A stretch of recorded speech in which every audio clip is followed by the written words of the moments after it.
जुल्म सहाता नहीं सहेंगे, जुल्म सहाता नहीं सहेंगे। स्तर भी बहुत है, धड़ भी बहुत है। मरते चलेंगे, कटते चलेंगे, बढ़ते चलेंगे, पर लड़ते चलेंगे। ऐसी गिद्दड़ भपकियों से अगर रुकने वाले होते तो बाबा साहब डॉक्टर भीमराव अम्बेडकर साहब, काशीराम और बहन जी अपना जो है मिशन मूवमेंट के भारत के जो 500 प्रतिनिधि है उन्हें देखा नहीं कर सकते, परंतु जो वो 500 लोग बैठे हुए हैं उन लोगों को भी नहीं पता कि ये जो जातिवादी लोग जो सुप्रीम कोर्ट में बैठे हैं इनका गला राजनीति में फंसा है। बहुजन समाज को अभी तक ये नहीं पता कि उनकी हुक्मरानी कौन करेगा, उनकी रहनुमाई कौन करेगा। और बहुजन समाज एक छोटे लालच में कि हमें ये विधायक बना देंगे, हमें ये संतरी बना देंगे, हमें ये पार्षद बना देंगे, सिर्फ यहाँ तक ही सीमित रह गया है।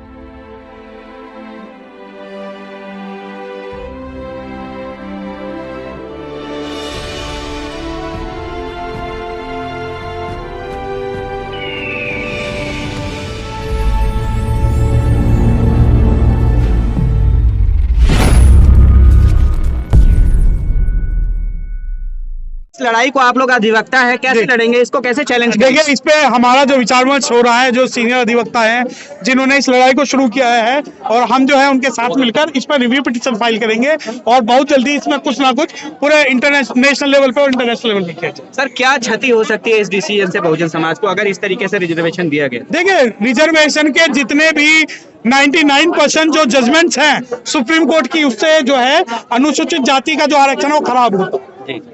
बहुत सारी जजमेंट है, वाई के सब्बरवाल जजमेंट है, इंदिरा साहनी जजमेंट है, ये सारे के सारे जो हैं इन सब से अनुसूचित जाति को नुकसान है। सबसे बड़ा नुकसान ये है कि जो रिजर्वेशन का जो कॉन्सेप्ट था वो कॉन्सेप्ट इन्होंने इन्फेक्शस कर दिया, वो खराब कर दिया। कहीं ना कहीं ओबीसी समाज पे और पिछड़ों पे अब ये जिम्मेदारी है कि वो भी अपनी आवाज को उठाएं और इस जजमेंट के खिलाफ चुनौती दे, क्योंकि ओबीसी की जो जनसंख्या है वो सबसे भारी है। लेकिन ओबीसी का एक बहुमत वर्ग तो अनुसूचित जाति के रिजर्वेशन का विरोध करता है। वो आज तक नहीं समझ पाए कि आरक्षण का मतलब क्या है। उन्हें लगता है कि आरक्षण का मतलब सिर्फ ये है कि जो चूड़े चमार जो आरक्षण ले रहे हैं ये हैं, उसके अलावा जो ओबीसी है वो आरक्षण का विरोध करता है। जब पार्लियामेंट में आरक्षण का बिल लाया जाता है तो ओबीसी के द्वारा फाड़ा जाता है, और ओबीसी जब तक नहीं समझेगा कि ये जो लड़ाई है एससी की नहीं है, अनुसूचित जाति का तो जो संवैधानिक जो रिजर्वेशन है वो प्रोटेक्टेड है, परंतु जो ओबीसी की लड़ाई है ओबीसी को सिर्फ और सिर्फ एससी एसटी के साथ मिलकर अपने अधिकारों को लागू करवाना पड़ेगा, वरना ओबीसी के हाथ में आज तक कुछ नहीं है, आगे भी कुछ नहीं है। सर, आप भी लगातार सामाजिक न्याय की लड़ाई को आवाज उठा रहे हैं। जिस प्रकार राजेंद्र पाल गौतम जी को धमकी आई, आपको भी जरूर कहीं ना कहीं से चेतावनियां, धमकियां मिलती होंगी, क्या कहना चाहेंगे सर? ऐसा है कुछ है? जुल्म सहाता नहीं सहेंगे, जुल्म सहाता नहीं सहेंगे। स्तर भी बहुत है, धड़ भी बहुत है। मरते चलेंगे, कटते चलेंगे, बढ़ते चलेंगे, पर लड़ते चलेंगे। ऐसी गिद्दड़ भपकियों से अगर रुकने वाले होते तो बाबा साहब डॉक्टर भीमराव अम्बेडकर साहब, काशीराम और बहन जी अपना जो है मिशन मूवमेंट नहीं चला पाते, तो हम भी चलाएंगे। आप कह रहे हैं कि इस आरक्षण से, ईडब्ल्यूएस से ओबीसी समाज का भी नुकसान होगा, लेकिन ओबीसी समाज से प्रधानमंत्री मोदी आते, अगर वो सबका साथ सबका विकास की बात करते हो, देखिए, जो जिस कम्युनिटी की आप कह रहे हैं कि प्रधानमंत्री आते हैं, प्रधानमंत्री को एक राजनीतिक षड्यंत्र के तहत उनकी जाति को जो है ओबीसी जाति में शामिल किया गया, जिससे कि गुजरात के अंदर और जो ओबीसी लोग हैं ये समझ सके कि ये जो प्रधानमंत्री हैं वो ओबीसी समाज से है, जबकि सच्चाई ये है कि प्रधानमंत्री ओबीसी नहीं है। और जितना कुठाराघात ओबीसी समाज के हितों पर वर्तमान सरकार ने किया उतना पहले कभी नहीं हुआ। और जो प्रधानमंत्री ये कहते हैं कि मैं भी ओबीसी हूँ, तो आप ओबीसी के जजेस, ओबीसी के चीफ सेक्रेटरी, ओबीसी के हाईकोर्ट में जजेस बनाइए, तब हम मानेंगे कि आपकी जो आस्था है ओबीसी समाज की सबसे ज्यादा प्रतिनिधित्व कांग्रेस में, बीजेपी के शासन में मिला ओबीसी समाज को। बिल्कुल गलत है। अगर ऐसा मिला है तो सुप्रीम कोर्ट के अंदर कितने ओबीसी जजेस हैं, हाई कोर्ट के अंदर कितने ओबीसी जजेस हैं, और कितने चीफ सेक्रेटरी ओबीसी हैं, और कितने सेना के उच्च पदों पर ओबीसी हैं, और कितने ओबीसी जो लोग हैं वो भारत के अंदर जो है, कितने ओबीसी लोग जो हैं वो भारत के अंदर उद्योगपति है। सबके साथ सबके विकास का जो उनका फॉर्मूला है, जो बात करते हैं, क्या वो मिसफायर है। सबके साथ में उनका है एक विशेष वर्ग का साथ और एक विशेष वर्ग का विकास। अगर सबकी बात होगी तो क्या कारण है अनुसूचित जाति के रिजर्वेशन के प्रावधान वो लागू नहीं किए? सर, बाबा साहब ने कहा कि we should not become political untouchable. जिस तरह से सामाजिक न्याय की लड़ाई चल रही है, लेकिन साथ ही साथ चुनाव भी है देश में, गुजरात में भी चुनाव है, हिमाचल प्रदेश में भी चुनाव है, उसको बहुजन समाज कैसे उसको देखना चाहिए? देखिए, डॉक्टर बाबा साहब, doctor Bhimrao Ambedkar also coated quotation that the parliament is a master key which can open every lock of the power. So when you read the Baba Saheb Dr. Bhimrao Ambedkar, then you will find that the key which can open door of the progress is in the hand of the society. और हमारे पास जो leaders हैं वो समाज की आवाज उठाने वाले लीडर्स होने चाहिए, ऐसे नहीं जो पार्लियामेंट में पुनः पैक के कान बैठे हुए हैं। लेकिन सर जो अधिकार बनाते हैं, जो संवैधानिक पीठ है या तमाम इस तरह की संस्थाएं, उसमें भी रिप्रेजेंटेशन तो होना चाहिए। देखिए जो आप टेक्निकल सवाल पूछ रहे हैं, मैं उसका आप टेक्निकल सवाल का जवाब दे देता हूँ। संविधान को अमेंडमेंट अगर करना है, रिजर्वेशन को अगर बदलना है, तो आपको पूरी पार्लियामेंट को संवैधानिक पीठ बनाना होगा, ठीक है। संविधान के अंदर आपको रिप्रेजेंटेशन देना होगा, हर जातियों का रिप्रेजेंटेशन। आपको हो सकता है कि मेरी बात समझ में ना आए, परंतु ऐसा ही होगा, क्योंकि 5 जज बैठ के भारत के जो 500 प्रतिनिधि है उन्हें देखा नहीं कर सकते, परंतु जो वो 500 लोग बैठे हुए हैं उन लोगों को भी नहीं पता कि ये जो जातिवादी लोग जो सुप्रीम कोर्ट में बैठे हैं, इनका गला कैसे दबाया जाए। सर कहीं ना कहीं जो इंदिरा साहनी के मामले में जो बेंच थी वो 9 जजों की बेंच थी, और उसको ओवर पास करते हुए 5 जजों की बेंच, जो कि छोटी बेंच है, उसको ओवर पास कर देती है।